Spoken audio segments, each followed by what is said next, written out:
Madhav awoke suddenly to a thunderous crash. His heart pounded as he leaped out of bed, the walls of his house trembling. A terrifying sound of splintering wood filled the air. He rushed outside, only to see his massive platform collapsing under the weight of the waterlogged fish tanks. His eyes widened in horror as the structure gave way entirely, sending fish, water, and debris crashing through the roof of his house. He barely had time to react before a flood of water surged inside, sweeping away furniture and drenching everything in sight. Panic seized Madhav as he called for his wife. "Get out! The house is flooding!" he screamed. The weight of the collapsed platform had shattered the roof, and rain poured inside like an unrelenting waterfall. Fish flopped helplessly on the floor, and the wooden beams of the house creaked under the pressure. Madhav waded through knee-high water, desperately trying to salvage whatever he could. But it was too late. His grand scheme had turned into a disaster, and now, instead of profits, he faced ruin. Meanwhile, Harya stood outside his home, watching the scene unfold with a knowing smirk. He had anticipated this outcome, knowing Madhav's greed would lead to his downfall. As the rain poured down, he saw Madhav struggling, drenched and defeated. "Copying someone isn't always easy, is it?" Harya called out, his voice steady. Madhav looked up, his face filled with despair. "You tricked me," he shouted. Harya simply crossed his arms. "No, Madhav, you tricked yourself. Greed blinded you, and now you're paying the price."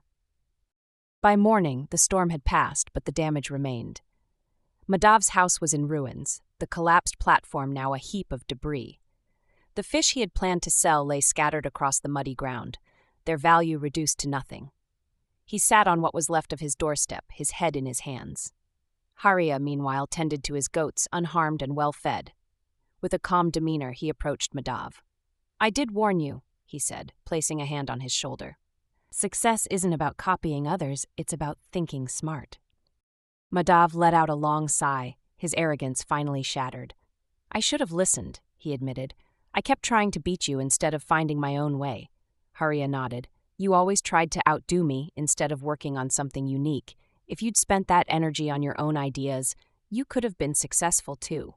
Madhav looked up at him, realization dawning in his eyes. "So, what now?" Harya smiled.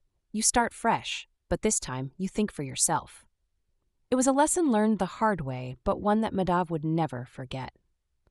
As weeks passed, Madhav took Harya's words to heart. He no longer sought to copy others, but instead worked on an original business of his own.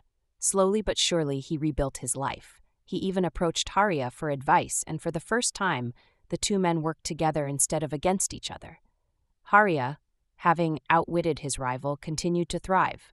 His business flourished, and he earned more than ever before. But more importantly, he had proven a point. True success isn't about following others, it's about forging your own path. One evening, as Harya sat with Saida, he looked out at the setting sun and smiled. "I couldn't have done it without you," he said, taking her hand. She laughed softly. "All I did was show you the way. You did the rest." He nodded, "and I'll never forget that."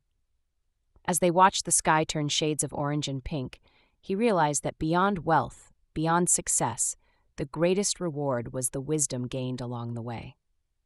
Madhav, too, found peace in his newfound honesty.